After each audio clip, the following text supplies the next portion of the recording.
Neste programa do canal Facamp, discutiremos um aspecto perverso do tempo em que vivemos: o rápido aumento da desigualdade.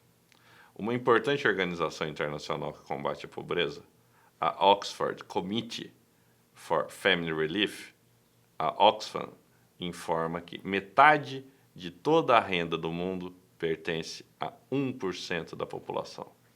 Sem dúvida, esta é a maior desigualdade na distribuição de renda que já existiu na história. O economista francês Thomas Piketty fez uma extensa pesquisa sobre a desigualdade, recolhendo dados do mundo inteiro. No livro de economia mais vendido no mundo em 2014, chamado O Capital no Século XXI, ele mostra que nem sempre foi assim. Neste gráfico, você está vendo a porcentagem da renda detida pelos 10% mais ricos. Por exemplo, entre 1900 e 1930, nos Estados Unidos e na Europa, os ricos detinham em torno de 45% da renda total. A partir dos anos 30 do século passado, ocorreu uma grande mudança. A renda apropriada pelos 10% mais ricos caiu para cerca de 30%. Vejam bem, uma queda expressiva, pois 1/3 da renda dos mais ricos foi redistribuída para os mais pobres. Esta grande e contínua redução da desigualdade perdurou por décadas. Repito, nos primeiros 30 anos do século passado, os mais ricos se apropriavam de 45% da renda total.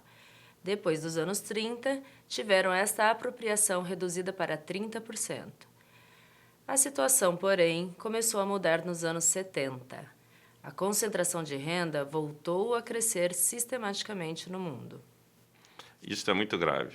Piketty, corretamente, diz que desigualdades tão grandes como as que vemos hoje minam a democracia e tendem a aumentar as tensões sociais. Veja o vídeo de Rick Hanauer no TED, clicando no link abaixo. Quando analisamos a concentração da riqueza, vemos que a situação é mais grave. A concentração da riqueza é muito maior que a concentração da renda. Os mais ricos acumulam patrimônios extraordinários. A Oxfam afirma que o 1% mais rico tem um patrimônio 65 vezes maior que o da metade mais pobre do mundo. Estima-se que em 2016, o patrimônio do 1% mais rico seja maior que o patrimônio dos 99% restantes. Professora Daniela, você pode nos explicar como ocorreram mudanças tão grandes na distribuição de renda e riqueza? Logo após a Segunda Guerra Mundial, na segunda metade do século passado, a tributação progressiva foi fundamental para reduzir a desigualdade. Isto é, os impostos eram proporcionalmente mais elevados para os mais ricos. Vejamos algumas outras formas de redistribuir a renda que ocorreram no período. Na Europa e nos Estados Unidos, o ensino público generalizou-se e o mesmo aconteceu com o seguro-desemprego. A qualidade da saúde pública melhorou muito. Além disso, foram criadas novas oportunidades de trabalho no setor público e o desenvolvimento econômico foi alavancado. Quero afirmar que foi possível tributar mais pesadamente os mais ricos sem graves problemas, porque a riqueza como um todo crescia. Mas a partir dos anos 70, o cenário se alterou radicalmente. Ocorreu a desregulação das finanças internacionais e teve início a terceira revolução industrial, do computador e das telecomunicações. A concorrência internacional se intensificou.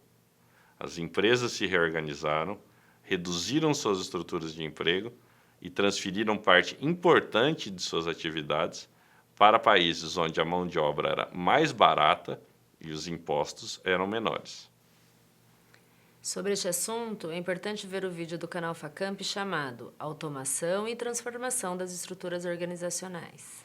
Como eu dizia, a natureza da globalização produtiva, comercial e financeira passou a criar grandes dificuldades para a manutenção do arranjo anterior. Os estados nacionais, além de reduzirem a tributação, foram perdendo sua base de arrecadação e, com isso, perdendo condição para investir e alavancar o crescimento econômico. Porque, ao contrário do que se pensa vulgarmente, a história não registra nenhum caso de crescimento econômico sem a participação decisiva do Estado.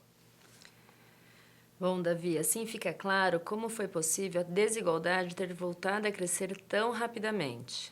É correto insistir que este aumento da desigualdade é grave e ameaça a estabilidade social. Piketty, entre vários outros, afirma que a democracia não pode sobreviver numa sociedade como esta, onde os valores meritocráticos são destruídos por uma desigualdade tão assintosa. Nestes primeiros anos do século XXI, o Brasil, no mundo, foi uma exceção nesse processo de ampliação da desigualdade, graças ao crescimento da renda, aos aumentos do salário mínimo e às políticas sociais. Por outro lado, é importante ter em conta que a nossa desigualdade de distribuição de renda é uma das maiores do mundo e estamos muito distantes de um padrão civilizado. Hoje, no mundo, o aumento da desigualdade ocorre num ambiente que o desemprego é elevado, principalmente para os jovens e para os trabalhadores de qualificação baixa ou média. Vejam, por exemplo, as altas taxas de desemprego dos países desenvolvidos nas últimas décadas. Este cenário é explosivo e estimula os preconceitos religiosos e étnicos. Portanto, é uma ameaça para a democracia. Este é um tema que será tratado em outros vídeos no canal Facamp.